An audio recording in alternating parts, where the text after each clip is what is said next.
की PYQ संदर्भ पुस्तक आणि बाहेरचं मार्केट हे जे आपल्याला सतत हॅमरिंग करते की हे वाचा, हे करा, ते करा, मग ऍक्च्युअली हे करण्याची गरजच आहे का? त्यावेळेस हे 7 पुस्तकं आणि PYQचं भलं मोठं पुस्तक घेऊन हे ज्यावेळेस आपण करतो हे ऍक्च्युअली खरंच वर्क होत नाही. ह्याच्या नादामध्ये मी एक नापास झालो. अच्छा, हे माझा अनुभव आहे, हे नापास झालो. एक ऑथर दुसऱ्या ऑथरपेक्षा माझं पुस्तक कसं छान आहे हे दाखवण्याचा सगळ्यात सोपा मार्ग माझ्या पुस्तकामध्ये हे 3 चॅप्टर जास्तीच आहे. एवढी म्हटलं की तुला जोपर्यंत जॉब लागत नाही तोपर्यंत माझ्या घरचे ते मानतात. तिच्या घरच्यांची पण तशी कंडिशन असते.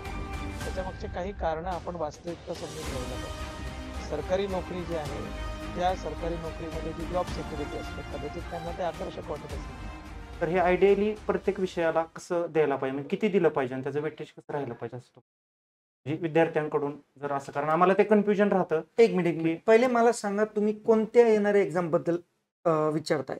कंबाईन करता का राज्याचं? कंबाईन साठी. आणि कंबाईनची एक्झाम आपली कधी आहे? 16 जून. 16 जूनला. आता आपल्याकडे किती दिवस बाकी आहे? सपोज आज मार्चचा महिना सुरू झाला, बरोबर, लगभग 3-3.5 महिने बाकी आहे. बरोबर. आतापर्यंत तुम्ही जो काही प्लॅन केला होता बरोबर त्याच्यावर स्टिक होता, इम्प्लिमेंट केला, बरोबर, तर त्यानुसार तुमचं आता तुम्ही रिव्हिजनच्या मोडमध्ये पाहिजे. बरोबर. सपोज काही जण असे असू शकतात की रिव्हिजन नाही झाली, बरोबर, पण सर थोडं रिव्हिजन बाकी आहे किंवा अजून सिलेबस कम्प्लीट नाही झाला, तरी टेस्ट सिरीज आम्ही सुरू करून टाकली. तर मग आता आम्ही काय करायला पाहिजे? दोघांकरता वेगवेगळे सोल्युशन आहे, कारण की प्रॉब्लेम वेगवेगळे दोन्ही. तर सपोज आता तुमची केस झाली तर तुमची रिव्हिजन झाली का? हो, झाली रिव्हिजन. ओके, तर आता तुम्ही टेस्ट सिरीज सुरू केली? नाही केलं. मग आता टेस्ट सिरीज सुरू करण्याच्या पहिले 100% एकदा सिलेबस आपल्याला कम्प्लीट व्हायला पाहिजे, तरच मग त्या टेस्ट सिरीजचा अर्थ राहणार आहे. आता असे कोणी कॅन्डिडेट आहे की ज्याचा सिलेबस कम्प्लीट झालेला आहे, टेस्ट सिरीज पण चालू केलेली आहे, पण कधी कोणत्या टेस्ट मध्ये कमी मार्क, कधी जास्त मार्क, डिपेंड्स होऊ शकतो. बरोबर. मग अशा विद्यार्थ्यांना पहिले आपण टॅकल करू. मग त्यांनी काय करायला पाहिजे? जिथे जास्त मार्क आले तिथं हुरळून न जाता नॉर्मल हे बघायचं की का जास्त मार्क आले. मे बी असं असू शकतं की ती टेस्ट सिरीज पर्टिक्युलरली अमुक चॅप्टरवर असेल, कॉम्प्रिहेन्सिव्ह नसणार. सपोज एखाद्या कॉम्प्रिहेन्सिव्ह टेस्ट मध्ये कमी मार्क आले, मग आपण कुठे चुकलो? सायन्समध्ये सर्वात कमी मार्क आले, तर मग सायन्सच्या कोणत्या एखाद्या पर्टिक्युलर चॅप्टरवर आपण फोकस केला गेला पाहिजे. पहिली गोष्ट तर प्लॅनिंग करताना आपण हे केलं गेलं पाहिजे होतं की प्रत्येक विषयाचे 10 चॅप्टर रँक नुसार पहिले काढून घ्यायचे. 7 विषय आहे, 70 चॅप्टर मुघम आपले तयार होतात साधारणतः PYQ नुसार. म्हणजे हे आपण करतोय की आतापर्यंत 2013 पासून म्हणा, 15 पासून म्हणा, सर्वात जास्त वेळेस विचारलेले कोणते चॅप्टर, ते 10 चॅप्टर रँकिंग नुसार लावले, सुरुवात तिथून केली. मग ते बघा की त्या 10 चॅप्टरवर कॉम्प्रिहेन्सिव्ह मध्ये किती क्वेश्चन विचारले, आणि मग तिथून मग आपण कोणकोणते टॅकल करत होतो. सपोज एखादा भूगोलाचा विषय आहे नदी प्रणाली. नदी प्रणाली मी खूप वाचलं सर, म्हणजे हे रेफरन्स पुस्तक, ते रेफरन्स पुस्तक, व्हिडिओ बघितले, नोट्स काढले, सगळं झालं, पण तरी मला ती फॅक्ट टॅकल नाही झाली. असं होऊ शकतं ना की मी जे वाचलं त्याच्यावर आयोग नाही विचारत आहे, आयोगाकडे वेगळे डेटा आहे.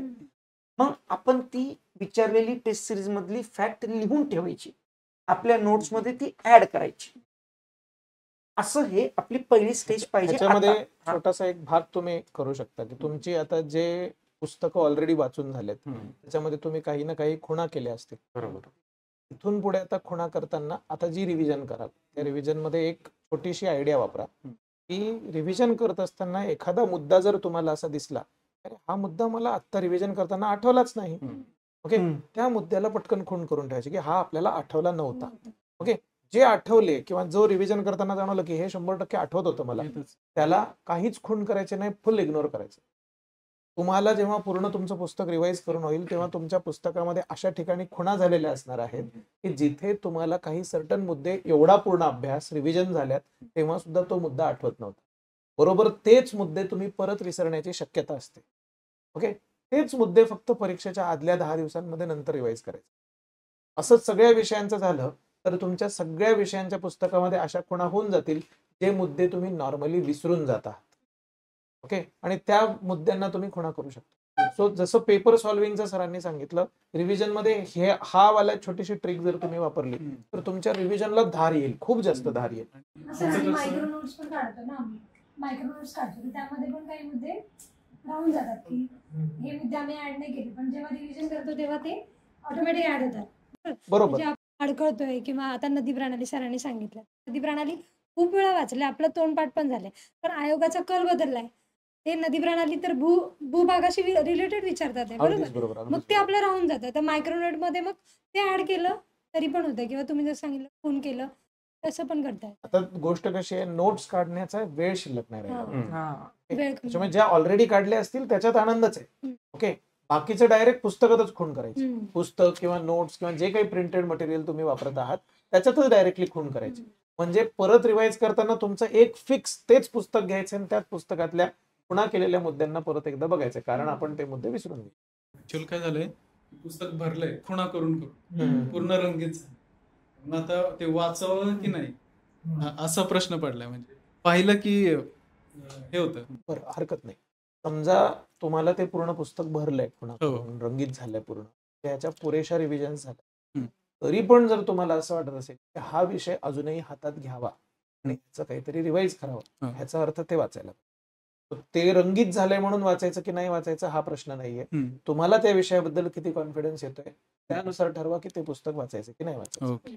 मला लक्षात. ओके, आणि भरलं असेल हरकत नाही. तुम्ही आतापर्यंत सर्व रंगाचे हायलायटर, सर्व रंगाचे पेन वापरून झाले असेल, स्केच पेन घेऊन या. त्याच्यात अजून एक्स्ट्रा 12 रंग आहे, बरोबर. त्याच्यातला कोणता हवा तो रंग वापरा आणि त्या पुन्हा करा. दुसऱ्या ह्याच्यामध्ये असं की जवळपास 7 विषय आहेत. 7 विषयाचं आपण एक जरी पुस्तक म्हणलं तर ती 7 पुस्तक होतात आणि एक पुस्तक साधारण 400 ते 500 पेजेसचं असतं. आता तुम्ही असं म्हणता की ज्यावेळेस आपण अभ्यासाला बसतो, ज्यावेळेस खुर्च्या आणि टेबल टाकून, त्यावेळेस हे 7 पुस्तकं आणि PYQचं भलं मोठं पुस्तक घेऊन हे ज्यावेळेस आपण करतो ना, हे ऍक्च्युअली खरंच वर्क होत नाही सर. ह्याच्या नादामध्ये मी एक प्रिलिम नापास झालो. अच्छा, हे माझा अनुभव आहे स्वतः. हे नापास झालोय. ज्या वेळेस मी ते PYQ फेकून दिले सगळे, मला 54 मार्क आले. म्हणजे हे कसं बसव, कारण हे होतच नाही वर्क. म्हणजे मला ह्याच्यातनं तुम्ही हे सांगा की PYQ, संदर्भ पुस्तक आणि बाहेरचं मार्केट, हे जे आपल्याला सतत हॅमरिंग करते की हे वाचा, हे करा, ते करा, मग ऍक्च्युअली हे करण्याची गरजच आहे का, ह्याचं नीट सांगा आम्हाला. कारण काय होतं, PYQचं एक पुस्तक जर बघितलं तर ते जवळपास 1200-1300 पानांचं होतं ते, आणि PYQ तुम्ही म्हणतात 1990 वगैरे, मग ते खरंच तिथपर्यंत बघायची गरज आहे का 2000च्या ह्याच्यातले बघायला पाहिजे, मी 2004 वगैरे, किंवा ज्यावेळेस. एक छोटासा मुद्दा आहे ह्याच्यात आपण बघूया की तुम्ही पहिल्यांदा PYQ बघितलं, बरोबर आहे, तेव्हा तुमचा निकाल आला नसेल, कारण त्या PYQ वरती जी प्रोसेसिंग तुम्ही करणं अपेक्षित होतं तेव्हा तुम्हाला ती प्रोसेसिंग करता आली. म्हणून तुम्हाला असं वाटलं की आपण PYQ बघितले, त्यावेळेस आपला निकाल आला नाही. पण त्याच्या पुढच्या वेळेस तुमचा निकाल आला. पुढच्या वेळेस जेव्हा निकाल आला तेव्हा तुम्हाला PYQचा अंदाज होताच ना, कारण आधीच्या याच्यात तुम्ही रिवाइज केलं होतं. असं बिलकुल विद्यार्थ्यांना वाटता कामा नये की PYQ बघायचे नाही, बघायचे असतात, पण त्याची एक स्पेसिफिक पद्धत आहे. म्हणजे एवढे 19,000 जर प्रश्न त्याच्यात आहेत किंवा 21,000 प्रश्न, 28,000 प्रश्न, तुम्ही सिंपल आपण एक लंबसम धरूया 15,000 प्रश्न. 300 दिवसामध्ये जर तुम्ही 15,000 प्रश्न करायचे म्हणलात तर 500 प्रश्न पर डे करायला तेच तुम्ही एवढे प्रश्न जर पर डे करायला गेलात तर काही गरजच नाही. ह्याच्यामध्ये छोटासा भाग तुम्ही असा करा की तुम्ही ज्या विषयाच्या अभ्यासाला सुरुवात करणार आहात, ओके, त्या विषयाचा अभ्यास, तो टॉपिक, समजा आता लेट से मी इतिहास शिकवतो म्हणून मी इतिहासाबद्दल सांगेन की इतिहासामध्ये तुम्ही असहकार आंदोलन बघताय, ओके, तर PYQचं ते पुस्तक उघडा, असहकार आंदोलनावरती कसले प्रश्न आलेत हे बघा. उत्तर नाही बघायचे किंवा सोडवत नाही बसायचे, फक्त कसले प्रश्न आलेत हे पुस्तक वाचायच्या आधी बघायचं. तो अनालिसिस करायला पाहिजे. पर्टिक्युलर केलं पाहिजे. PYQ बघणं म्हणजे नेमकं काय करणं. आयडिया मला एक सांगा, तुमचा आवडता विषय कोणता आहे? कुठला? पॉलिटी आहे, इतिहास आहे. ठीक आहे. पॉलिटी मधला सर्वात जास्त आवडता चॅप्टर कोणता आहे? मूलभूत हक्क आहेत. मूलभूत हक्क म्हणजे फंडामेंटल राईट्स. आता फंडामेंटल राईट्स वाचण्याच्या पहिले तुम्ही काय करायचं की आपल्याकडे जे PYQ मार्केटमध्ये अवेलेबल आहे ते चॅप्टर वाईज तर आहे. आता पर्टिक्युलर त्या चॅप्टर मध्ये जाऊन बघायचे की या मूलभूत हक्कावर आजपर्यंत राज्यसेवा म्हणा किंवा कंबाईन म्हणा किंवा इतर एक्झाम म्हणा, त्या साच्यामध्ये किती प्रश्न विचारले आणि कसे विचारले. राज्यसेवेमध्ये जर बघितले तर ते multi statement, multi liner, multi difficult. हा, पण तेच जर तुम्ही कंबाईन वर आला तर तुम्हाला वन लाईनर येणार, रिकाम्या जागा किंवा जोडायला हवा कलम वगैरे येणार. एकदा जर तुम्हाला हे प्रश्न कळले की कसले विचारलेत, सोडवायचं नाहीच आहे मुळी, फक्त कसले, मग तुम्ही वाचताना ऑटोमॅटिकली तो रोख ठेवून वाचता की अच्छा हे असलं विचारलं जाऊ शकतं, हे पण विचारलं जाऊ शकतं, हे पण विचारलं जाऊ शकतं. वाचतानाच आपण प्रश्न करू शकतो, हा प्रश्न असा येऊ शकेल का, असं करू म्हणजे शकतो. आता ह्याच्यामध्ये माइंड तुम्हाला हेल्प करतो. अजून एक मुद्दा जो तुम्ही म्हणालात की 7 पुस्तकं आहेत आणि PYQचं एवढं आहे. एक गोष्ट आपण आत्ता ठरवून टाकूया की एकतर फ्रेशर विद्यार्थी म्हणा किंवा आता अटेम्प्ट करणारे ते विद्यार्थी म्हणा, सर्वांना हे लक्षात यायला पाहिजे की ही स्पर्धा परीक्षा, तर कोणतंच पुस्तक तुम्हाला पहिल्या शब्दापासून शेवटच्या शब्दापर्यंत वाचायचं नाही. ओके, त्याच्यामुळे ते पुस्तकं 400 पानाचे असू दे, 500 पानाचे असू दे असे. आता शेवटी बाजारामध्ये बघा, तुम्ही जर आज आप्पा बळवंत चौक, पुण्यामधलं आपलं फेमस चौक आहे, त्या चौकातल्या कुठल्याही एका दुकानात गेलात तर त्या दुकानामध्ये मिनिमम 15 रॅक भरून पुस्तकं आहेत. एवढी पुस्तकं खरंच वाचून होणार आहेत आपली? एक ऑथर दुसऱ्या ऑथर पेक्षा माझं पुस्तक कसं छान आहे हे दाखवण्याचा सगळ्यात सोपा मार्ग, माझ्या पुस्तकामध्ये हे 3 चॅप्टर जास्तीच आहेत. जे भविष्यात अधिकारी होणार आहेत त्या विद्यार्थ्यांना समजायला पाहिजे की ते जास्तीचे चॅप्टर माझ्या कामाचे आहेत का नाही. आणि ती डिमांड तेवढी असेल तर मग आपण ती पुस्तकं वाचायला पाहिजेत का सिलेक्टिव्ह अभ्यास करायला पाहिजे? Very good. एक्झॅक्ट. आणि आता हा झाला फ्रेशर मुलांचा प्रश्न. आपण तर राईट नाऊ आता तुम्ही तिघं पण या वर्षी चांगला अभ्यास करून आलाय, बरोबर आहे की नाही? हा अभ्यास करून तुमची आत्ता येत्या परीक्षेसाठीची रिव्हिजन आहे, म्हणजे तुमची पुस्तकं वाचून वगैरे बेसिकली झाली असती, आहे की नाही? आता आपण रिव्हिजन मोडमध्ये आहोत. बिलकुल एवढं पूर्ण पुस्तकं वाचत जायची नाहीत. ओके, इंडेक्स मध्ये जा. सरांनी जसं तुम्हाला सांगितलं 10 chapters, choose your 10 chapters. Okay, 10 chapters शोधा. आत्ता आजच्या तारखेपासून आपण जर बघायला गेलं तर जवळपास मार्च महिना, एप्रिल महिना, मे महिना आणि जून अर्धा, 3.5 महिने, रफली 100 दिवस आपल्या हातात आहेत. ओके, 70 चॅप्टर सरांनी सांगितले, एका चॅप्टरला 1 दिवस पुरेल ना, बरोबर आहे की नाही? ओके, आणि शिवाय तुम्हाला बाकीची रिव्हिजन, बाकीचा अभ्यास, बाकीचा पेपर सॉल्व्हिंग करायला अख्खा दिवस मिळणार आहे. एक चॅप्टर करायला किती वेळ लागणार, बरोबर आहे की नाही? अशा पद्धतीने थोडंसं करा, म्हणजे तो जो ताण आलेला आहे डोक्यावरती तो खूप कमी होईल. आलं लक्षात? आणि बिलकुल ताण घेऊ नका, म्हणजे जेवढा मी तुम्हाला तिघांना ओळखतो, ओके, तुमचा अभ्यास चांगला आहे. ओके, त्याच्यामुळे होतं काय, जशी जशी परीक्षा जवळ यायला लागते आपल्याला उगाच असं वाटायला लागतं की अरे आपण कुठे आहोत. आणि आपण ज्यांचा अभ्यास चांगला असतो, अभ्यास करून झालेला असतो, ते मुलं मॉक करायला लागतात, मॉक पेपर सोडवायला. बरोबर. आणि मॉक पेपर सोडवायला लागल्यानंतर काही प्रश्न बरोबर येतात, काही प्रश्न चुकतात. चुकले की आपण घाबरतो, कसं काय चुकला. ओके, चुकला तर घाबरायचं नाही, ही गोष्ट समजून घ्या. पहिल्यांदा तर हेच कन्व्हिन्स करा स्वतःला की मी मॉक सोडवायला लागलोय ऑलरेडी, बाकीच्या मुलांची तर अजून मॉक पण सुरू झालेली. बरोबर. तिथेच तुमचा ऍडव्हान्टेज आहे, पहिलं ऍडव्हान्टेज. आणि चुकते तर चांगलं आहे ना, तुम्ही घरच्या टेबलावरती बसून चुकतायत, आयोगाच्या टेबलावर बसून चुकतायत का? नाही. घरात जेवढे चुकाल तेवढा तुमचा फायदा. ओके, त्याच्यामुळे बिलकुल कॉन्फिडन्स लूज होऊ देऊ नका, बिलकुल त्या पुस्तकांच्या साईजला बघून घाबरू नका. आलं लक्षात? ओके, तुम्हाला सांगितलं त्या पद्धतीने एक मायन्यूट रिव्हिजन करायचा प्रयत्न करा. ऑनलाईन क्लासेस जे आहेत आपले घेतो आपण, तर त्या ऑनलाईन क्लासेसचे त्याचे नोट्स असतात, आपण त्याच्यावर पूर्ण डिपेंड राहायचं का फुल्ली, की ओके एवढंच करायचं ही आता रिव्हिजन आहे, आता 3 महिने राहिले, बरोबर 70 चॅप्टर, म्हणजे आता मी ऑनलाईन क्लास केला PW चॅनलला, तर मग मला तेवढंच केलं तर पुरेसं आहे का? तेवढे मला मार्क्स देतील का रिव्हिजनला? सर्वसाधारणपणे तुम्ही ऑनलाईन क्लास करताना तो क्लास बरोबर प्रिलिम्सचा लावला असेल तर मग that should be enough. At least PWच्या बाबतीत मी सांगू शकतो की इट शुड बी इनफ. कारण PW मध्ये मिळतानाच तुम्हाला 3 टाईपच्या नोट्स मिळतात. एक आहे टीचर जे शिकवतात त्या नोट्स ऍज इट इज, टीचरने जी PPT आणली होती त्या PPTवरती टीचरने जे काही रंगवलं असेल, चित्र काढले असतील, हायलाइट काढले असतील, एक्स्ट्रा पॉइंट्स लिहिले असतील, सगळी PPT ऍज इट इज तुम्हाला मिळते. दुसरं मिळतं daily practice paper. Daily practice paper त्याला आम्ही DPP म्हणतो. ओके, त्या लेक्चरवरती काय टाईपचे प्रश्न येऊ शकतात हे तुम्हाला लगेच त्याच दिवशी संध्याकाळी दिलं जातं. समजा त्या दिवशी 3 लेक्चर झाले असतील तर 3 लेक्चरच्या 3 DPPs तुम्हाला मिळतील. ओके, हा दुसरा भाग. आणि ह्याच्या व्यतिरिक्त क्लास नोट्स म्हणून अजून एक तिसरा भाग पण मिळतो तुम्हाला, त्याच्यामध्ये टीचरनी जे काही शिकवलेलं आहे त्या शिकवलेल्या संपूर्ण गोष्टीच्या प्रॉपर फॉर्मॅटेड आणि एडिटेड नोट्स तुम्हाला बनवून दिल्या जातात. त्या पण 3 गोष्टी तुम्ही केल्या, त्या तुम्ही प्रिंट करू शकता. वेळ वाचतो ना की या 3 गोष्टी केल्या तर it should be more than sufficient for your prelims. Batch प्रिलिम्सची पाहिजे. पण सर आपली बॅच आत्ताची प्रिलिम्सची बॅच कोणती हो? नाही बघा, आता जर तुम्ही कंबाईन करता प्रिपरेशन करत असेल तर सामर्थ्य बॅच आहे, संग्राम 2.0 बॅच चालू आहे करंट मध्ये, सामर्थ्य बॅच अपकमिंग आहे. आणि आजकाल आता आपलं 10 फेब्रुवारी पर्यंत विश्वास दिवस आहे, त्यामुळे डिस्काउंट पण भरपूर आहे. म्हणजे खूप जणांचा प्रॉब्लेम काय असतो की सर इकॉनॉमिकल प्रॉब्लेम आहे, गावातून आलो आहे, राहण्याचा पुण्यामध्ये खर्च, रेंट वेगळा, वेगळा खर्च वेगळा, हा वेगळा, ते वेगळा. एवढं सगळ्यात आम्ही 10-10 लाख 50-50 म्हणजे 10-10 हजार 50-50 हजार फीस कशी भरायची? हो ना.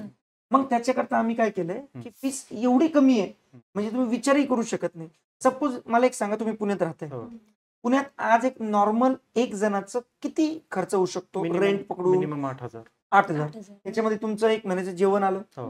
2 टायमाचं जेवण आलं, नाश्ता. 5,000चा रेंट आला वगैरे, हो. 8 ते 10,000 Minimum. मोगम. हो. आता ही बॅच त्याच्या पण काही पटीने कमी आहे. म्हणजे फक्त 1,500 रुपयाला प्रिलिमची बॅच आहे सामर्थ्य. आणि जर मी तर मेन्सचा मुलांना पण- असं सांगतो सर, हा. की तुम्ही चहाला रोज 1 कप चहा पित असाल बरं. 10 रुपयाचा, हा. बरोबर आहे? तर माझं 2 कप 15 होतं. हा, तुमचं 2 कप होतं, हा. तुमचं 600 600 रुपये. रुपये म्हणजे तुमच्या 2 महिन्याच्या चहाच्या किमतीत तर मुलांची बॅच बॅच होऊन जाते. आणि मी सांगतो तुम्हाला, स्पर्धा परीक्षेचं वातावरण मी पुण्यातलं बघितलेलं आहे. पुण्यामधले मुलं चहा आणि पोहा ह्या 2 गोष्टी त्यांना पाहिजे म्हणजे पाहिजे. रोज daily आणि पाहिजे. त्या मुलांनी लिटरली 2 महिन्याचे चहा आणि पोहा स्किप केले तर त्यांना ही बॅच मिळते. आणि अजून फायदा काय आहे, जसं सरांनी सांगितलं की डीपीपी भेटणार, क्लास नोट्स भेटणार. तुम्ही घरी जाऊन 4 तास सेशन्स बघितल्यानंतर 2-2 तासाचे 2 बरोबर. थकून जातात. मग परत तुम्ही नोट्स काढणार, मग त्यासोबत रेफरन्स पुस्तक वाचणार. हम्म. एवढं करण्यापेक्षा तुम्हाला ऑटोमेटेड नोट्स भेटत आहे, त्याच्यावर तुम्ही रंगवा ना. म्हणजे नोट्स मधून नोट्स काढा. हम्म. आता आपल्याकडे 3.5 महिने बाकी आहे. ठीक आहे, शेवटच्या टप्प्यात आलेलो आहे. बॅचेस तुम्ही व्हिडिओ बघता त्याचे करंट आपली संग्राम बॅच चालूच आहे, अपकमिंग सामर्थ्य पण बॅच आहे. प्रत्येक पोस्ट करता वेगवेगळं कट ऑफ लागतो. बरोबर. मिनिमम कट ऑफ आहे तुमचा क्लर्क टायपिस्टचा. हो. आता खूप जणांचा प्रश्न असतो की सर टायपिंग सर्टिफिकेट आता नाही तर अजून फॉर्म आले नाही, मग आता क्लास लावलं चालेल का? ठीक आहे, तर मग काय करायचं? तर सर्वात पहिले एक गोष्ट सांगतो की 2च वेळेस एक्झाम होते टायपिंगची, एक तर डिसेंबर मध्ये आणि एक जून मध्ये. बरोबर. आता जून मध्ये एक्झाम होण्याकरता डिसेंबर मध्ये फॉर्म भरावा लागतो. आता तो चान्स तर गेला. पण याचा अर्थ मग आता मी याच वर्षी पास होणार, मग आता मला काय गरज? तर असं करू नका. जून मध्ये पण फॉर्म भरा टायपिंगचा, जेणेकरून डिसेंबर मध्ये एक्झाम देणार. आणि नाहीतर तो पुढच्या राज्यसेवेला पण तो उपयोगी नाही. आणि टॅक्सेस सरळ सेवा असतात सरळ सेवा असतात इतर ठिकाणी. प्रत्येक ठिकाणी. अजून तुम्हाला एक लक्षात आलं का की खूप मुलं कसं आहे की घरच्यांकडून प्रॉब्लेम, जसं तुम्ही सांगत होते की तुमचा मित्र होता पडोसी, उसका सर ऐसा ऐसा हो गया, उसको शादी का प्रेशर, इसका प्रेशर, उसका प्रेशर, बरोबर. पढ़ाई कैसे करे. हम्म. खूप जणांचा प्रॉब्लेम आहे. हो. आता मला एक सांगा, तुम्ही पण या फेज मधून जातात प्रत्येक जण, बरोबर. हो. तर तुम्ही पर्सनली स्वतः याला कसं फॉलो करतात? म्हणजे कसं याच्यावर तुमचं काय सोल्युशन असतात as a student point of view? आम्ही तर म्हणजे सांगणारच तुम्हाला की तुम्ही असं केलं पाहिजे, तसं केलं पाहिजे, पण मनातून तुम्ही काय करतात? याला फेस करतात की कोणाशी चर्चा करतात की लायब्ररीत जाऊन बसतात की कोणासोबत जाऊन थोडस हँगआउट करून येतात? काय करतात तुम्ही? आता मार्ग आपल्याला जर काढायचा आहे म्हटलं तर आपण काही ना काही वेळाचं नाही, पहिलं तर वेळेचं व्यवस्थापन करतो आपण, की आपल्याला फॅमिली किंवा ते तिकडे आहे तिकडे किती वेळ लागणार आणि अभ्यासाला किती वेळ द्यायचा आहे ह्याचं पहिलं व्यवस्थापन करतोय. आणि मित्राला वगैरे बोलून काय सल्ला घेता येईल का, किंवा अजून आपल्याला कशा पद्धतीने आपला वेळ वाचेल हा फॅमिलीचा आणि आपण लवकरात लवकर आपल्या ध्येयापर्यंत जाऊ, ह्याचं एक व्यवस्थापन करता येईल असं मला टीचर असतो, फ्रेंड फ्रेंड असतो, असतो. कलिग असतो लायब्ररी. हा, त्यांच्याशी खूपदा बोलणं. आपण असं पण बघितलेलं आहे सर की लायब्ररीत काही काही जण 12-12 तास बसतात. हो हो सर. कधी कधी काही काही लायब्ररीत असे पुण्यातल्या घरगुती लायब्ररी असतात, हम्म. गादी तक्के पण प्रोव्हाइड करतात, रात्र तिथंच झोपा, हो. डब्बा तिथंच येतो. बरोबर. सर, कारण एमपीएससी ला लोकांनी असं म्हणजे डोक्यावर घेतले पोरांनी की तेच लाईफ आहे, त्याच्याशिवाय लाईफच नाही. आणि मग हे प्रेशर जो दबाव म्हणतोय ना आपण, तो फॅमिलीचा दबाव. रियालिटी मध्ये कसं आहे माहितीये का, तेव्हाच येतोय. ही आहे मुळात स्पर्धा परीक्षा. ओके. आणि ह्या क्षेत्रामध्ये येणारे जे विद्यार्थी आहेत, खूप सारे विद्यार्थी आहेत, आपण थोडस त्या विद्यार्थ्यांचं जर बघितलं तर आर्ट्स, कॉमर्स, सायन्स या बॅकग्राऊंड मध्ये एक फेज होता, एक काळ होता जेव्हा फक्त आर्ट्सचे मुलं यायचे. मग तेव्हा त्या स्पर्धा परीक्षेची स्पर्धा तेवढी नव्हती, कारण त्यांची सगळी इक्वल विद्यार्थ्यांसोबत स्पर्धा होती. बरोबर. पण आज असं झालंय, ह्याच्यामध्ये इंजिनियर्स पण तेवढेच येत आहेत, डॉक्टर्स पण डॉक्टर्स तेवढेच, येत आहेत. पीएचडी होल्डर्स या परीक्षा द्यायचा प्रयत्न करताय. मग त्या भीतीमधून ते मुलांना असं वाटतं की मी समजा 2 चॅप्टर 2 तास जास्तीचा अभ्यास केला तर मग मला थोडासा हे येईल. आता मी तुम्हाला सांगतो, मी स्वतः स्टुडंट्सला ऑकेजनली रेकमेंड केलेलं आहे की तुम्ही सूर्य उगायच्या आधी लायब्ररीत पोहोचा आणि सूर्य मावळल्यानंतर लायब्ररीतून निघा. हे मी रेकमेंड केलेलं आहे. पण हे कधी रेकमेंड करायचं असतं? जेव्हा परीक्षा तोंडावरती आली, जेव्हा आता एक्झामला तुमच्या 100च दिवस राहिले, तेव्हा रेकमेंड करायचं. तेव्हा हो. अदरवाईज त्याच्या आधीचा जर तुमचा फेज असेल तर दिवसाचा तुमचा जो 8 तासाचा टाइम टेबल आम्ही बनवून देत असतो टीचर लोक, तेवढे 8 तास लायब्ररीत, उरलेला वेळ तुम्ही बाहेर जायला पाहिजे. म्हणजे ते म्हणताना सुद्धा आम्ही म्हणतो 8 तास अभ्यास, 8 तास झोप आणि 8 तास तुमची उरलेली लाईफ. हे 24 तासाचं बॅलन्स जे आहे ते मेंटेन करायला लागतं. आता ह्याच्यात आता विषय निघालाय म्हणून समजून सांगतो. एक बर्नआउट नावाचा प्रकार असतो. ओके, बर्नआउट म्हणजे काय? एखादी गोष्ट करत राहणे आणि करत राहताना इतका त्या गोष्टीचा कंटाळा येतो की नंतर ती गोष्ट करावी वाटत नाही. तुम्ही मेस मध्ये बटाट्याची भाजी खाल्ली, एक्झॅक्टली रियालिटीमध्ये बटाटा भन्नाट टेस्टी असतो, पण तो रोज खाऊन त्याचा इम्पॉर्टन्स त्याचं कमी होतं. नवीन ताजा अभ्यास सुरू केलेले जे विद्यार्थी असतात ते काय करतात, 12 तास मी बसणार, ओके, मी 16 तास बसणार, आणि ती स्पर्धा पण लावतात. ओके, चांगली गोष्ट आहे, कौतुकाची गोष्ट आहे, पण सुरुवातीच्या फेज मध्ये तसं करणं अपेक्षित नाही. सुरुवातीच्या फेज मध्ये तुम्ही 8-9 तास बसा, उरलेले 8-9 तास रिलॅक्स राहा. ओके, तुम्ही जर नेमकं परीक्षेच्या अगदी अभ्यास सुरू केलाय, त्याच्या सुरुवातीच्या 6 महिन्यामध्ये 12-14 तास अभ्यास केला, आणि नेमकं आता परीक्षा तोंडावरती जेव्हा तुम्ही 12-14 तास करायला पाहिजे तेव्हा तुम्ही बर्नआउट झाला. तुम्हाला लायब्ररीत गेल्यानंतर सुद्धा व्हिडिओ बघा वाटतंय, लायब्ररीत गेल्यानंतर पण रील बघा वाटतंय, किंवा अरे तो आला नाही किंवा ती आली नाही, ही वाली फिलिंग आहे. ओके, मग तुमचा अभ्यास कसा होणार आहे? तिथे तुम्ही बर्नआउट झालात. ओके, आणि बर्नआउटला काही उपाय नाहीये. बर्नआउटला एकमेव उपाय ब्रेक घेणे. काही उपाय नाही. 9चे 9 दिवस नाही झाले पाहिजे. हा, एवढं एकमेव भाग आहे. सो ते जे लायब्ररीवाले गादी, तक्क्या, उशी, मेसचा डब्बा ते प्रोव्हाइड करतायत ना, त्या आकर्षणामध्ये जाऊ नका. मी थोड्या वेळापूर्वी जे तुम्हाला सांगितलं की एक ऑथर दुसऱ्या ऑथर पेक्षा माझं पुस्तक भारी आहे, कसं दाखवेल? सेम एक लायब्ररी दुसऱ्या लायब्ररी पेक्षा भारी आहे, कसं दाखवेल?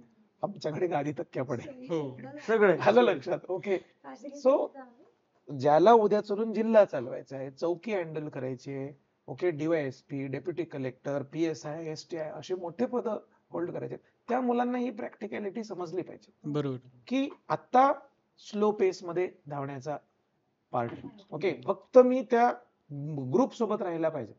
आणि जेव्हा ती लास्ट लॅब चालू होते राऊंड मध्ये, जेव्हा ते पळणार त्या लास्ट लॅबला तुम्हाला तुमची सगळी एनर्जी पणाला लावायची, तेव्हा 16 तास बसायचे, तेव्हा लायब्ररी उघडणाऱ्याच्या आधी आणि लायब्ररी वाल्याने सांगेपर्यंत बसून राहणे, हे करायचे. तेव्हा परीक्षेच्या शेवटच्या एनर्जी सेव्ह राहिली पाहिजे. येस, हे उलट होतंय आमच्या बाबतीत. हे उलट, तुम्ही पहिलेच एक्झॉस्ट होऊन जाताय, शेवटी कमी बस.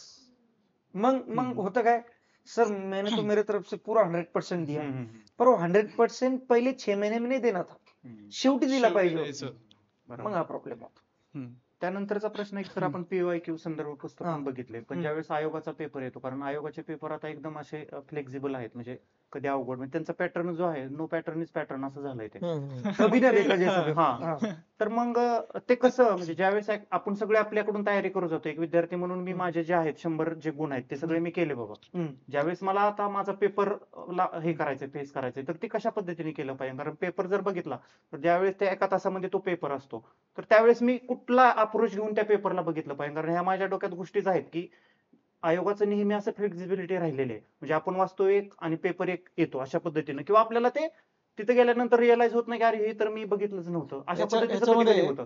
एक छोटीशी गोष्ट समजून सांगतो. आपण जी परीक्षा देतो आहोत ती कशासाठी देतोय? आपल्याला अधिकारी व्हायचं. अधिकारीचं आयुष्य कसं असतं रे? Every day there is a different thing.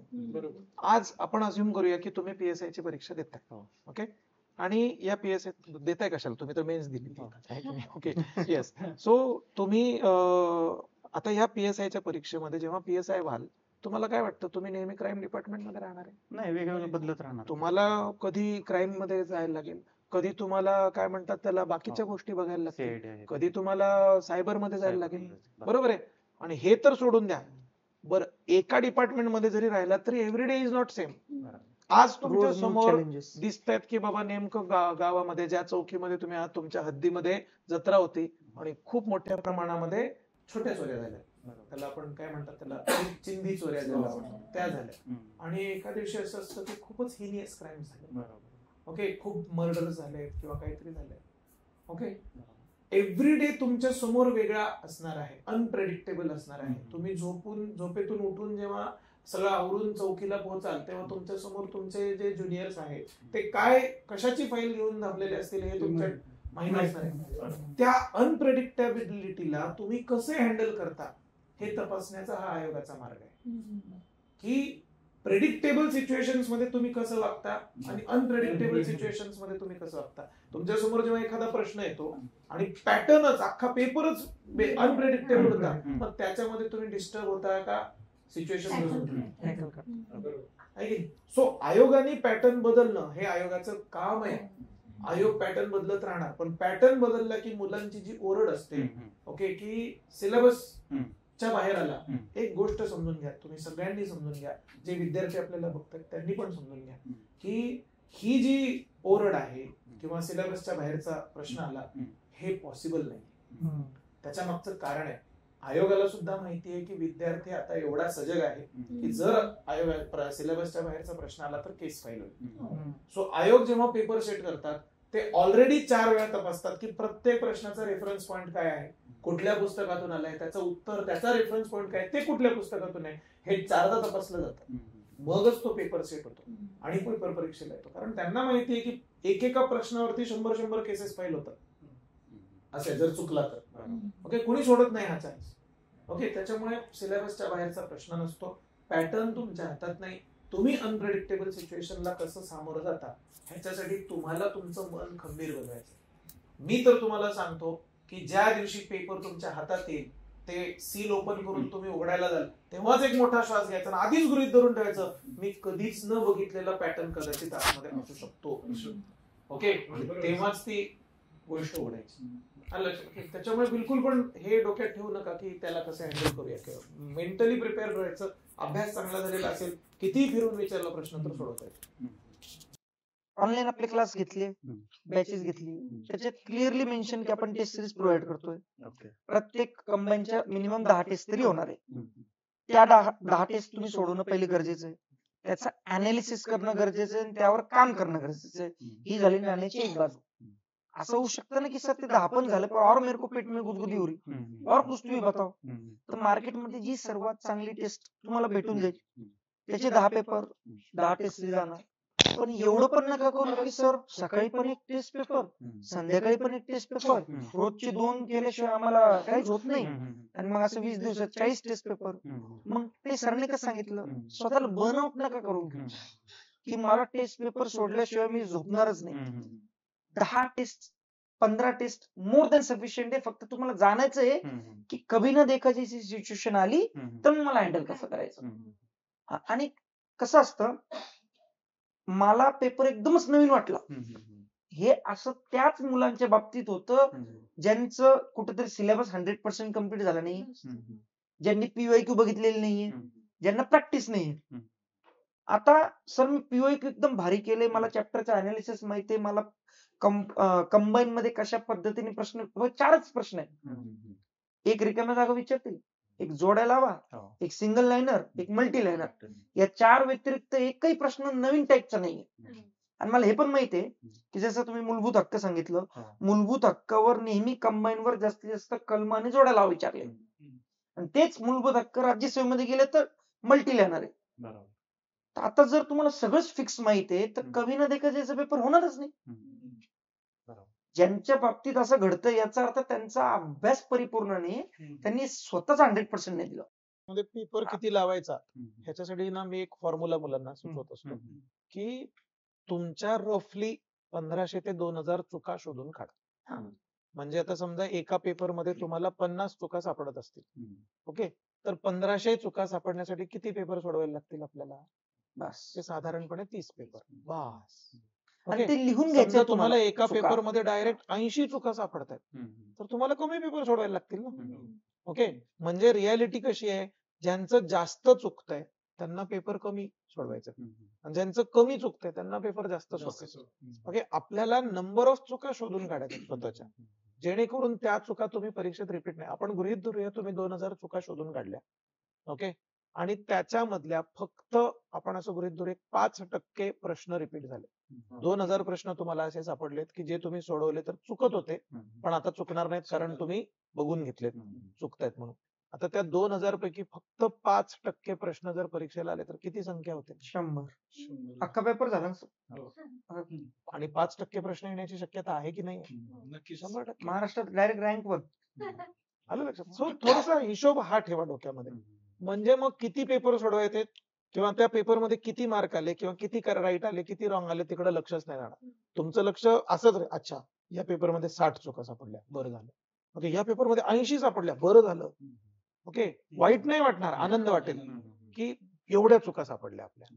Okay, आणि मग त्याचा परीक्षेत ऍक्च्युअली तुम्हाला फायदा होईल. स्कोप मिळतोय ना, म्हणजे आपल्या चुका सापडतायत तर आपल्याला स्कोप मिळतोय की ओके या अँगलनी पण सोडवायला पाहिजे, त्या बरोबर अँगलनी पण सोडवायला पाहिजे. बरोबर असं. बरोबर. हे बघा चुका होणारच, फक्त ते तिथं नाही झाले पाहिजे. हा.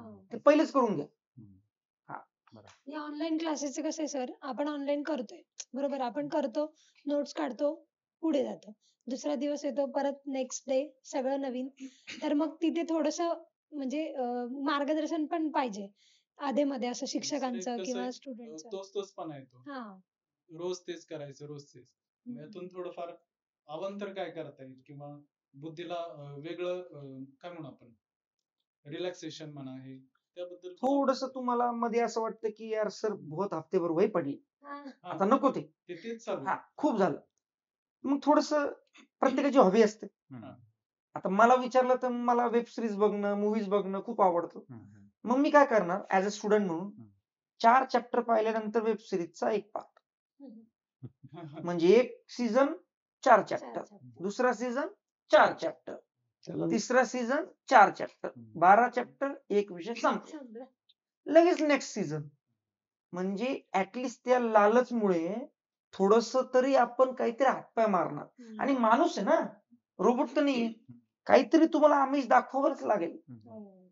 तेव्हा मन ताब्यात असेल. हम्म. आणि याची चूक नाही काही, इट्स अ पॉझिटिव्ह ऍटिट्यूड. हम्म. त्यामुळे बिंदास करा. आता राहिलं 3-3.5 महिने. आता तुम्ही नवीन विद्यार्थ्यांना पण सांगतो की त्यांनी फोकस केलं गेलं पाहिजे टाइम मॅनेजमेंटवर.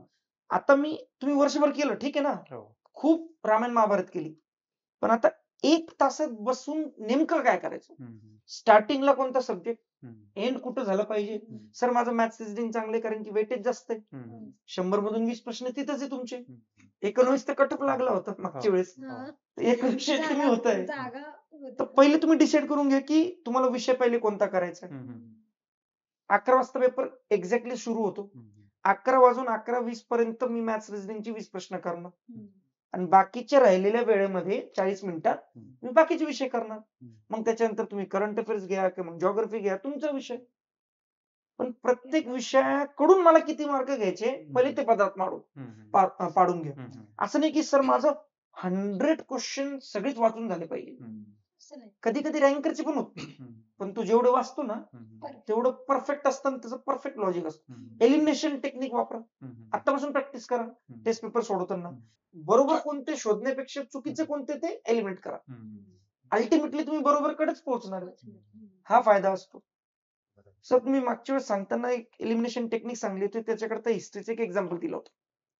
तर प्रॉब्लेम काय होतो सर, एलिमिनेशन टेक्निकची आपण खूप प्रॅक्टिस केली, 4 मधून 2 कटले, पण पुढे त्या 2च्या पुढे कसं जाऊ, म्हणजे 50% आपण राईट येतो, पण आता 2 ऑप्शन मधून जर मला बी आणि सी उरला आणि मी बी लावला आणि खरं होतं सी, आणि असं नेहमी असं का होतं, तिथे काहीतरी सोल्युशन आहे का? आता ह्याच्यामध्ये गोष्ट कशी आहे, तुम्ही 2 ऑप्शन एलिमिनेट करू शकताय, ह्याचा अर्थ तुम्हाला नॉलेज तर आहे, ओके, पण अॅक्युरेसी नाहीये.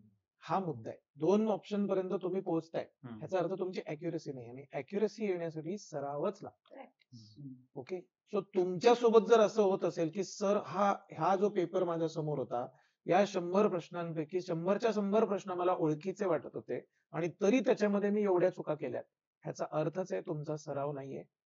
तुम्हाला रिव्हिजन तरी कमी पडतीये किंवा तुम्हाला प्रॅक्टिस तरी कमी पडते, दोन्ही पैकी काहीतरी एक कमी पडते. ओके, त्याच्यामुळे तुमचं तसं होतं की बघा कसं असतं माहितीये का, आपण एखादा पत्ता शोधतो गाडी चालवत असताना, तर आपल्याला माहिती असतं की असा दिसणारा चौक आहे तिथून राईट आहे, पण तो चौक किती लांब आहे हे नसतं आठवत. आलं लक्षात? ओके, हा त्या चौकात गेल्यानंतर तुम्ही सांगू शकता नाही हा नाहीये, ओके, नाही हा नाहीये. ओके, ह्याचा अर्थ काय, तुम्ही त्या रस्त्यावरती फार वेळा गेला नाही. योग्य चौक समोर येईल तेव्हा तुम्ही सांगाल की हा चौक आहे बहुतेक, चला टर्न घेऊया. पण तेच जर त्या रस्त्याने तुम्ही रोजच्या रोज जात असलात तर तुम्ही 100% इथूनच चोक. तुम्ही फोनवरती बोलत समोर लाल रंगाचा होर्डिंग दिसतोय ना तुला, मवळ, बरोबर आहे. तुम्ही 2 इलिमिनेट करणं ह्याचा अर्थ तुमचा अभ्यास झालाय. त्याच्या पुढच्या 2 मधून तुम्हाला अॅक्युरसी नाही सापडत आहे, याचा अर्थ सराव पाहिजे. सराव, प्रॅक्टिस. त्यानंतर सर असं होतं की स्पेसिफिकली ह्याच्यामध्ये गणित आणि हा. बुद्धिमत्ता आणि सायन्स ह्याच्यातले जे प्रश्न आहेत ह्या प्रश्नांना डील करणं म्हणजे बऱ्याच विद्यार्थ्यांना खूप अवघड जात आहे. तर त्याच्याविषयी काय सांगाल तुम्ही? कारण ह्या 2 प्रश्न म्हणजे हे जवळपास 30 वगैरे प्रश्न होतात, कारण विज्ञानाला पण वेटेज देता येते. Right. नवीन नवीन प्रश्न येत आहेत, त्यावेळेस एकदम गोंधळ उडतो की विज्ञानाचे प्रश्न बघून.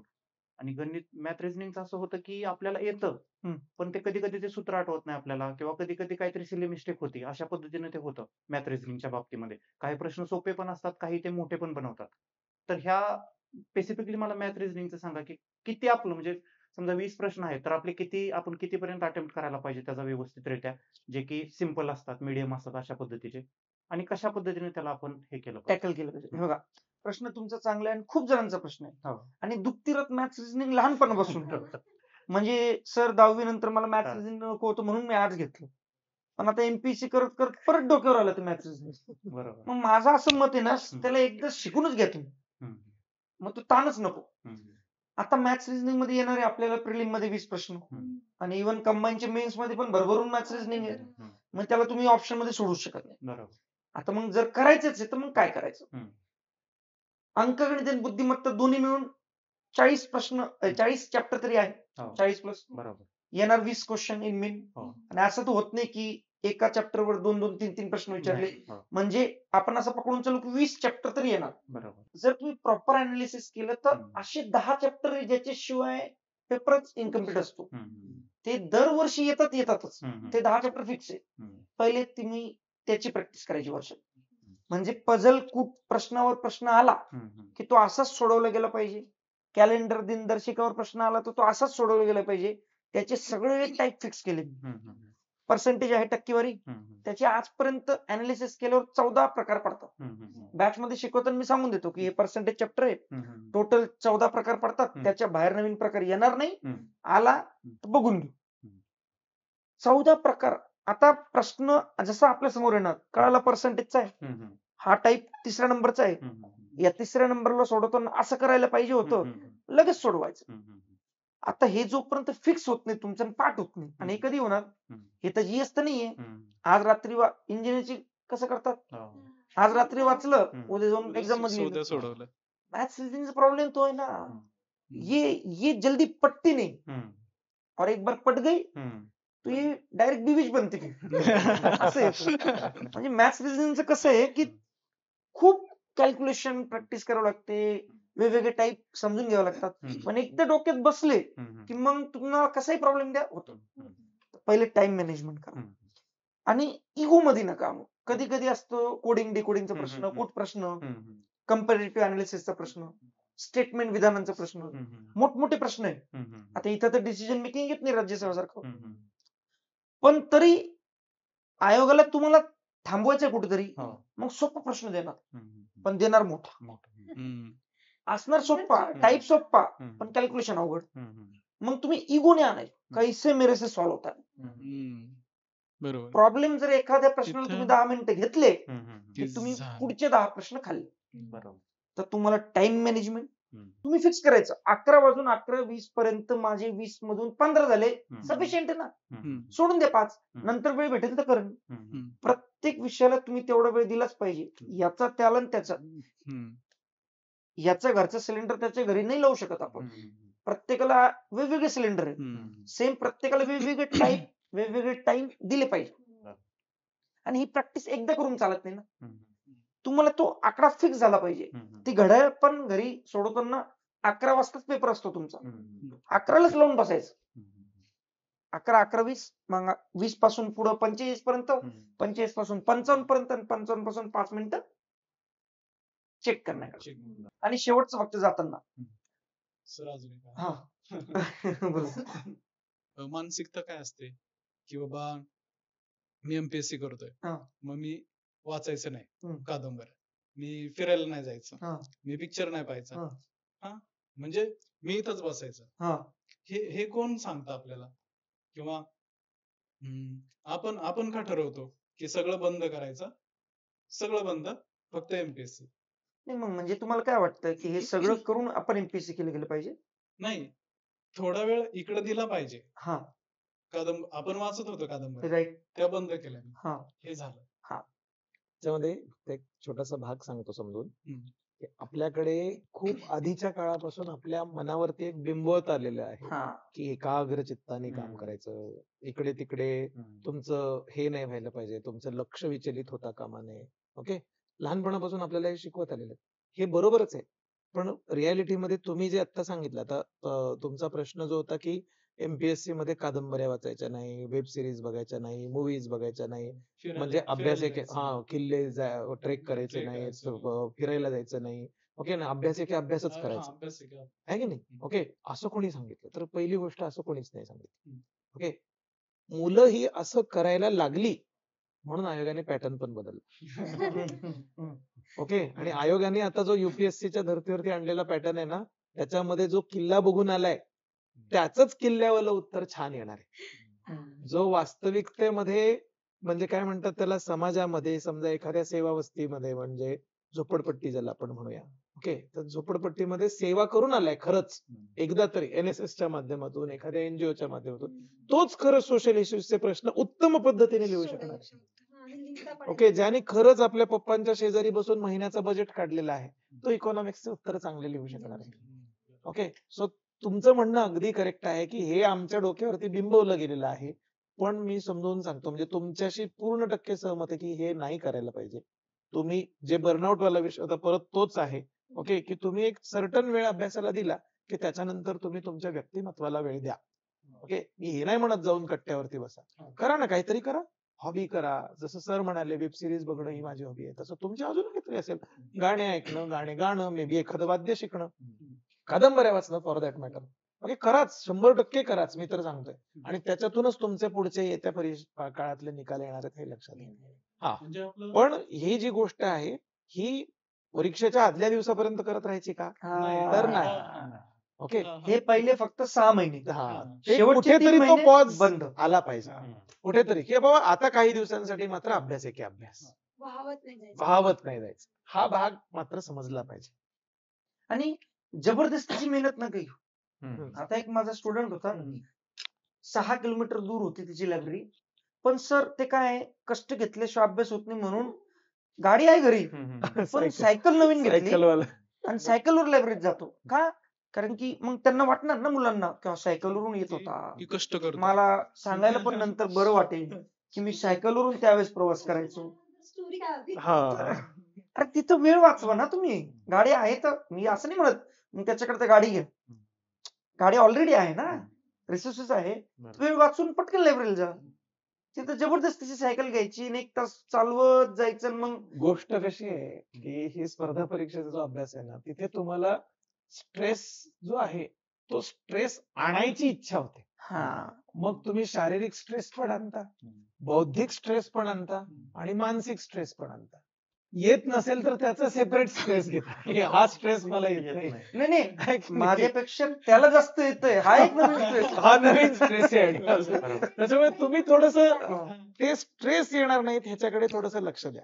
एकतर पहिली गोष्ट, तुमचं मेजर काम बौद्धिक आहे, त्याच्यामुळे तुमच्या मेंदूला पुरेशी विश्रांती हवी. ओके, रात्री 3 तास झोपण्याने दुसऱ्या दिवशी अभ्यास होत नाही, नाही होत. हे समजून घ्या. तुमची आयडियल झोप किती आहे ते शोधा, 6 तास, 7 तास, 8 तास. ओके, जेवढ्या तासाची झोप तुम्हाला हवी, 8 तास वाले कोणी नाही आहेत, नसतात, 8 तास झोपायचं नसतं. आता नको. हा, आणि आता आता तर 3च बिलकुल महिने. नाही. हा, पण तरी 6 तास शिस्तीत झोपायला पाहिजे. ओके, तुम्ही उगाच स्वतःच्या शरीराला स्ट्रेच करू नका की मी रात्री 2 पर्यंत अभ्यास करणार आणि तरी सकाळी 5 ला उठणार. नाही. That is not done at all. तुमचं काम बौद्धिक आहे, मेंदूला विश्रांती हवी. ओके, हा, तुमच्या शरीराला अननेसेसरी थकवू नका, कारण शरीर थकणार नाही तर मेंदू जास्त वेळ काम करेल. ओके, मानसिक ताण घेऊ नका. मानसिक ताण मध्ये बऱ्याच गोष्टी असतात. घरी असंच झालं, दादा असंच बोलला, बहिणी असंच बोलली, मम्मी असंच बोलली, पप्पा असंच बोलले. थोड्या दिवसांसाठी तो मानसिक ताण येणार नाही, ह्याच्याकडे थोडस लक्ष द्या. ओके, कारण मानसिक ताण तुमच्या ताबडतोब बौद्धिक ताणाला ट्रिगर करतो, हे लक्षात घ्या. ओके, त्यावरून आठवलं की लग्न, हम्म. लग्न महत्वाचं आहे. म्हणजे मी का आलो इथं एमपीएससी मध्ये, मला सिक्युरिटी पाहिजे, हा. मग मी जॉब घेणार, मग मी लग्न करणार, हम्म. हे ठरलेलं हा. आहे, हे सर्वांचं ठरलेलं आहे, हा.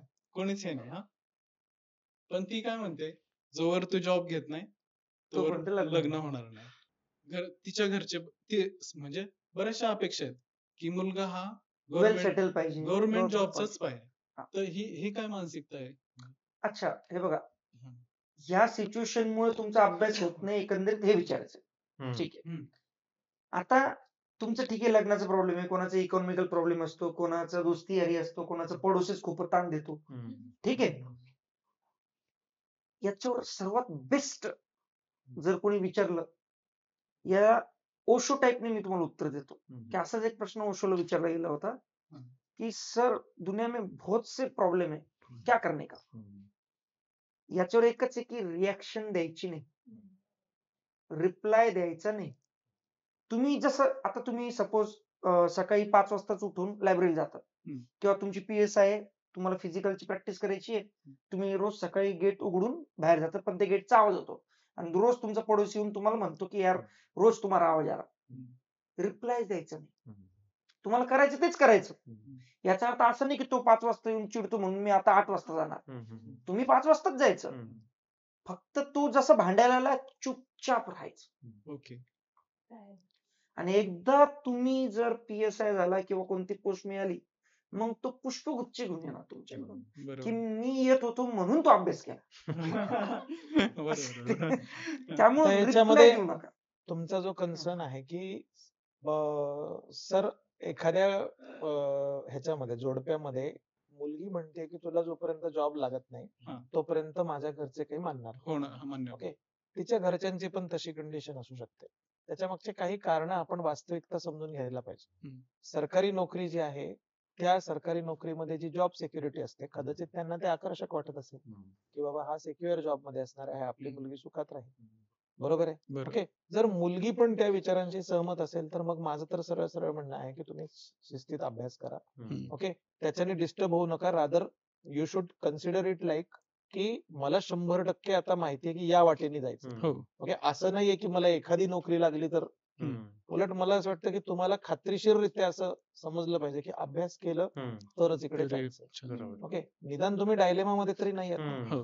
आणि हे फक्त या मुलीच्या बाबतीत नाहीये, असं खूप बाबतींमध्ये असतं. मुलीच्या बाबतीत विचार करण्याच्या ऐवजी माझं तर सरळ म्हणणं असेल की आपले मम्मी पप्पा, आपले आई वडील हे काय उद्देशाने आपल्याला इथे पाठवत बसले. ते तिथे रात्री झोपत असतील तर जसं हे पुष्पगुच्छाचं स्वप्न आहे, ओके, तसंच आपले पप्पा कदाचित उशीवरती आडवं डोक्यावरती पडल्यानंतर त्यांना असं वाटत असेल ना की माझा मुलगा मुलगा अभ्यास करत अधिकारी असेल. होईल आणि अधिकारी झाल्यानंतर मी जरा चांगल्या पलंगावर झोपेन. बरोबर. वाटत असेल. नक्कीच. कदाचित माझ्या रूम मध्ये तो एसी लावून देईल. एसी असेल. ओके, एखाद्याला कदाचित हे आकर्षण नसणार आहे, माझा मुलगा वर्दीमध्ये समोर येईल तेव्हा सगळी दुनिया त्याच्या समोर हो. साहेब साहेब करेल. किंवा दुसरं एखादी आई असेल ती हा विचार करेल की माझी मुलगी अधिकारी होईल तेव्हा ती समाजामध्ये जाऊन एवढ्या एवढ्या लोकांचं भलं करेल. हो. की नाही. मला एवढं वाटतं की हे ज्या दिवशी तुम्हाला जाणवेल की आपण आपल्या मम्मी पप्पांना काय प्रॉमिस करून आलेलो आहोत, त्याही पेक्षा जास्त रोज रात्री जेवताना शेवटचा घास जेव्हा आपण खातो, शेवटचा घास खाताना एकच विचार करायचा की आज झोपताना मम्मी पप्पा काय विचार करत असतील, मी अधिकारी होण्याबद्दल काय विचार करत असतील, अधिकारी झाल्यावर आपण काय करूया ह्याच्याबद्दल काय विचार करत असतील. मी तुम्हाला सांगतो दुसऱ्या दिवशी तुम्ही बरोबर वेळेवरती उठणार, अभ्यासाला लागणार. बाकीच्या कुठल्याच गोष्टी तुम्हाला डिस्टर्ब करणार नाही, डिस्ट्रॅक्ट करणार नाही. Okay, distraction is a way of life. Okay, मरणाऱ्या माणसाला सुद्धा हरिण दिसला होता आणि तो हरिण आकर्षक वाटला होता म्हणून त्याला पुढचा जन्म हरणाचा आला. अरे मरताना माणसं डिस्ट्रॅक्ट होतात. अभ्यास तर खूप सारी गोष्ट आहे. बरोबर आहे ना. किती व्हायचं आपल्या ह्याच्यावर आहे ते. Yes. आणि ते तुमच्या नियंत्रणात आहे. ते डिस्ट्रॅक्ट का होतो, आपण रिॲक्शन देतो. रिॲक्शनच देऊ नका, रिॲक्शनच देऊ नका तुम्ही. Matter close. तुम्ही आणि डिस्ट्रॅक्शनला ज्यांनी कंट्रोल केलं, the greatest fight is fight with in. Remember that. Okay, त्या फाईटला जो जिंकला तो काय हवं ते जिंकू शकतो. जे पार्ट टाइम जॉब वगैरे करतात त्यांना काय तुम्ही? हे बघा, आता ती वेळ नाही ना. नाही, इथून planning पुढे करावं इथून वगैरे. पुढे जे पण लोकं- पण समरी मध्ये मी एक सांगतो, फक्त माझ्या हा. अनुभवावरून सांगतो की आतापर्यंत जेवढे निकाल लागलेले आहेत एमपीएससी मध्ये, मोर दॅन 50% लोक पार्ट टाइम जॉब करणारे वालेच आहे. किंवा हाऊसवाईफ आहे हा. किंवा हाऊसवाईफ प्लस जॉब करणारे आहेत. Already job होता. माझ्याकडे तर असे उदाहरणं आहेत की सर माझी उद्या प्रिलिम्स आहे आणि आज माझे सासरे बाथरूम मध्ये पडले. Okay, one second, distraction is a way of life. Okay, त्याच्यामुळे बिलकुल तुम्ही त्याच्यात हे नाही, परीक्षा तोंडावरती आली जॉब मध्ये लिव्ह टाका, लिव्ह अप्रूव्ह होत नसेल तर बघा जॉबची आवश्यकता आहे का परीक्षेची आवश्यकता आहे. ओके, रिझाईन टाका. लिव्ह आणि रिझाईन हे तुमचे हे असू शकतात, मित्र असू शकतात या बाबतीमध्ये. हा, परीक्षा तोंडावरती नाही आली मग तुम्ही जॉब करत राहा, तुमचा आर्थिक जो काही हातभार घरी लावायचा आहे तो लावत राहा. ओके, 8 तास अभ्यास, 8 तास आयुष्य, 8 तास झोप. ओके, त्या 8 तास आयुष्यामध्ये तुम्ही 4-6 तासाची जॉब करू शकता आरामात. प्रश्न येणं साहजिक आहे, खूप सारे प्रश्न येऊच शकतात, यायलाच पाहिजे. ओके, आणि त्या प्रश्नांना उत्तर शोधणं पण साहजिक आहे. आता तुमच्या तिघांची जी एकमेकांची मैत्री आहे ते बघून आम्हाला खूप मोटिवेशनल वाटतं. ओके, तुम्ही एकमेकांना अशाच पद्धतीने सपोर्ट करत राहणं आवश्यक आहे. आम्ही ऍज अ टीचर किंवा ऍज अ फॅकल्टी म्हणून प्रत्येक विद्यार्थ्यापर्यंत नाही पोहोचू शकत नाही, बरोबर आहे. पण ही परीक्षा जी आहे, ही परीक्षा जेवढी सुंदर दिसते आणि सुंदर असते, त्याच्यामधून मिळणारे पद जेवढे सुंदर दिसतात आणि सुंदर असतात, त्याही पेक्षा जास्त सुंदर असते या परीक्षेच्या कालावधीमध्ये झालेली मैत्री. ती मैत्री टिकून ठेवा. आपला मित्र जो काही जर टेन्शन मध्ये दिसला नाही काही किंवा अडचणीत दिसला तर त्या मित्राला थोडस मोटिवेट करायचा प्रयत्न करा, त्याला त्याच्यातून बाहेर काढू द्या. ओके, कुठलाही न घेण्यासारखा निर्णय त्याला घेऊ द्यायचा नाही, ह्याच्यासाठी आपण सगळ्यांनी प्रयत्न करायचे असतात. ओके, शिक्षक प्रत्येक वेळी मित्राच्या मनातली प्रत्येक भावना ओळखेल असं नाही, ओके, मित्र पण ओळखेल असं नाही, पण दिसतंय तर ताबडतोब त्याच्यावरती ऍक्शन घेणं खूप आवश्यक असतं. ओके, सो छानपैकी हेच मोटिवेशन टिकून ठेवा. फक्त परीक्षेतच नाही तर अधिकारी झाल्यानंतर पण हेच मोटिवेशन टिकवून ठेवा आणि अशाच पद्धतीने काम करत. All the best. Thank you sir.